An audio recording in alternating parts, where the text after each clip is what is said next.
Hey, it's Mike Brennan. We're doing a special MITech TV show with our good friends at SensCy, and I have with me Dave Kelly, who's the Chief Technology Officer, co-founder of SensCy. And today we're going to be talking about third-party cyber risk. But before we get started, Dave, there's probably people out there that have never heard of SensCy, so why don't you give us a quick overview of what the company does? Sure. Thanks, Mike. Thanks for having me on today. Happy to be here. SensCy actually stands for Sensible Cyber. So we are actually focused on helping small and medium-sized organizations mitigate the business risk associated to cybersecurity. So when we say small and mid-sized companies, there's a couple different definitions of that, but it's technically 1,000 employees and under. We built a solution to help them affordably mitigate their cyber risk. And not only do we offer them tools, we also provide what we call a cyber risk advocate. That's an extension of their team and a partner with them to help them build a strong cybersecurity culture within their organization. Okay, so why is cybersecurity such a big concern for small and mid-sized organizations? Yeah, great question. What we've seen over time is, and particularly last year to this year, there was a 424% increase in cyber attacks against small and medium-sized organizations. And why is that? Multiple reasons. But number one, a lot of the large organizations, they have big budgets, they can afford tools, they can afford to bring in cybersecurity resources and talent, which are expensive, into their organizations. And over time, they've really shored up their cybersecurity, right? So what does that mean? It means they've made it more difficult for the threat actors, which are cyber criminals, to penetrate inside these organizations because they're doing a lot of the cyber hygiene things and using some advanced technology to help them along the way. So as criminals often do, they're looking for the path of least resistance. So they've moved down now to that small and mid market where there's less tools, less resources, and less people paying attention to cybersecurity. Yeah, what people may not understand, and we do, is if you actually hire someone to be your CIO or a Chief Information Security Officer, you're looking at a couple $100,000 a year. And for most companies, that's a bit of a stretch on their budgets, particularly small companies. So your company operates more on the uh, sort of fractional basis, but Yeah, I mean, we provide a full solution for them of tools, and we what we do is we've taken the National Institute of Standards and Technology framework, and you should be doing something in each one of those categories of what we call the NIST framework, which is identify, detect, protect, respond, recover, and then governance. So we've created a solution around that framework that we provide to all of our clients. And then more to your point on maybe the fractional side is we also have an assigned person that helps build a plan for these folks, helps with remediation of things that we find with our tools, helps with our training, all of the things that we provide in our solution to make sure that A, they're accountable to doing the things that they should do, and B, we're accountable at SensCy to doing the things that we promise to do for the client. yeah, absolutely. Well, let's get into the meat of the interview now. It's going to be third-party cyber risk. So, can you explain what that is and why it matters so much? Sure, we're really starting to see an increase in when we're going out and looking how did a cyber incident actually happen, right?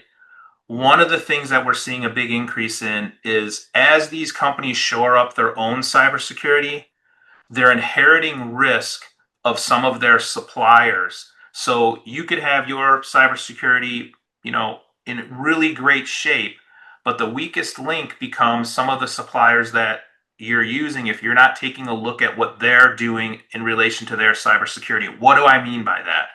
So there's really three ways in which third-party cyber risk becomes really important. So number one, if you're in more of like, let's say, a manufacturing environment, right, where you're building something and you're reliant on another company to provide you the components that go into building what you're building. So if you think about furniture manufacturing company, right, there's fabric involved, right?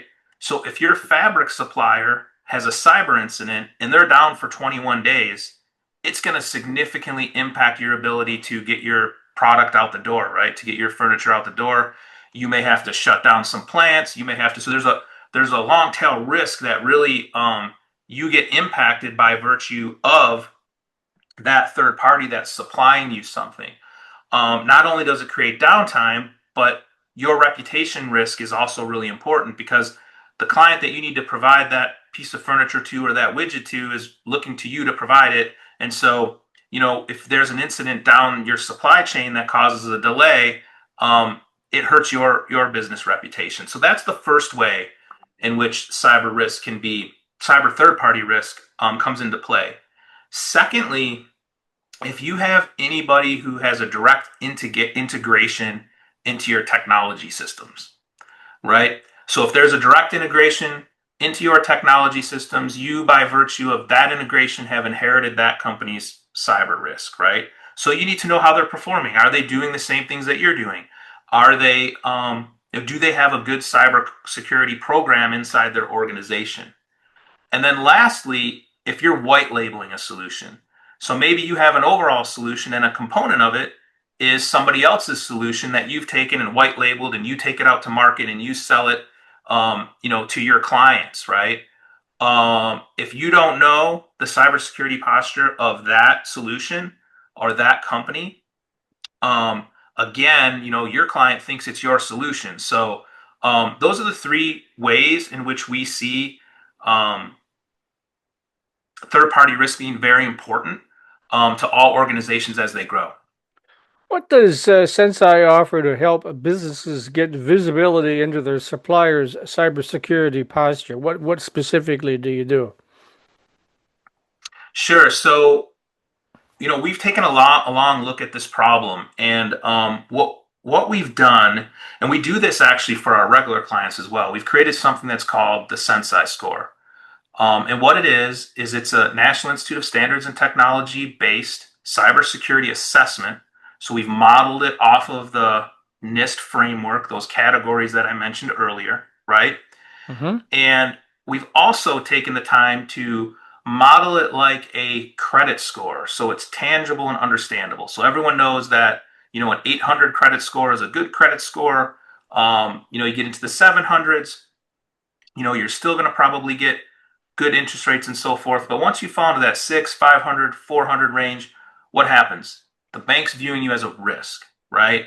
And they're not willing to loan money to you. So in our world, you can view your suppliers as a risk. It's a quantifiable number across the board for all of your suppliers that makes this understandable so you can easily evaluate who you're contracting with and also start to talk to them about maybe improving their cybersecurity, right? Because they're putting your business at risk. The other thing we do is we persistently scan these companies from the outside in. And we're not just doing this on behalf of the supplier. We're also doing that on behalf of our client. We're also helping the supplier. So when we do a SensCy score, we tell the supplier, hey, here's the things you need to do to improve. And when we run a persistent scan, if we find anything, we let the supplier know, hey, we found some things. Here's the steps you need to take to improve. So the goal really is to get these folks to have better cyber hygiene, to help them do it, not just give them a questionnaire and walk away. Okay, so how does your approach differ from the traditional vendor questionnaires and spreadsheets? Yeah, I think that's where you really gain a lot of efficiency. Well, let me say one thing before the efficiency. First of all, when you have a questionnaire that goes out, and it may be a well thought out questionnaire asking all of the questions related to the, whatever framework you've chosen to use, whether it be NIST or MITRE or one of the other ones. But then how do you analyze that data when it comes back? What's the most important thing you're looking for? What's least important? What level of risk are you willing to accept, right? It becomes very difficult to analyze these things. And by virtue of the SensCy score, now you've got a way in which to analyze all your vendors equally. And the SensCy score, not only is it based on NIST, it's weighted based on the ways that we're seeing in the real world these cyber attacks actually happen in practice, right? So you have a quantifiable measurement that's across your supplier base. You have a singular place to go and look at it. So we have a very simple dashboard. You're in green, you're in yellow, or you're in red, right? So our folks that are in green, we probably don't have to worry about them. So now we can create some efficiency and start to look at the folks that are in red, and try to determine, hey, can we get them to improve, or do we have to look elsewhere for this particular contract that we're looking to renew? All right, so can you walk us through how a client actually gets started with SensCy's third-party risk program? Well, sure. So, I mean, on the very basic level, if you're interested in learning more about the program, you can go to SensCy.com, and that's SENSCY, so like sensible cyber, SensCy.com. You can email us at info@SensCy.com. Those are the ways to get started from scratch. But just to give you sort of an overview of once you became a client, we would spend some time talking to you about your suppliers, right? Looking at those three examples that I just gave, right? Prioritizing for you, helping you to prioritize, I should say, which suppliers could have the greatest business risk to you if they went down. Once we find those suppliers, we have some pre-drafted things that you can send out to them that talk about, hey, we want to have you do a cybersecurity assessment with SensCy. You're also going to get some benefits from this. You're going to get some scanning reports, some mitigation reports, some instructions on how to improve. So we're trying to position it as, hey, we want to be a good partner to you. So our client is being a good partner for you, to you. We're paying for this service, and it's going to help you improve your cybersecurity. And it also helps us because we need to make sure that we're working with folks that take cybersecurity seriously. Yeah, that's for sure. All right, so finally, what's the best first step for organizations who want to better understand their own risk and or their vendor's risk? Yeah, I think I've mentioned this before, but the best way to really do it is to go to SensCy.com and schedule a cyber health assessment. We can do those cyber health assessments in 30 to 45 minutes. We've consolidated it down to 39 questions that analyze 106 data points of the NIST framework. And once you get that score, right, and if you relate it as a credit score, you'll immediately understand kind of where you stand. And then we can have a conversation about how you might improve. It's the same thing with a supplier, right?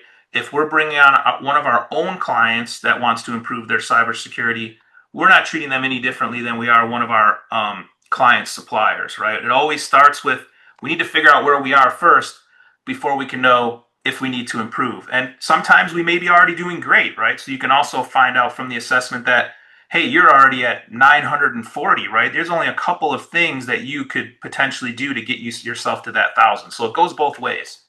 All right, so Dave Kelly, one more time. If someone wants to reach out to SensCy, how do they do that? Yeah, absolutely. Go to www.senscy.com, and that's SENSCY.com. You can email us at info@senscy.com. Those are probably the two best ways to get us. And if you're interested in a cybersecurity health assessment and getting a SensCy score just to see where you stand, that's right on the homepage of our website. It's a one button click, and you can get that scheduled.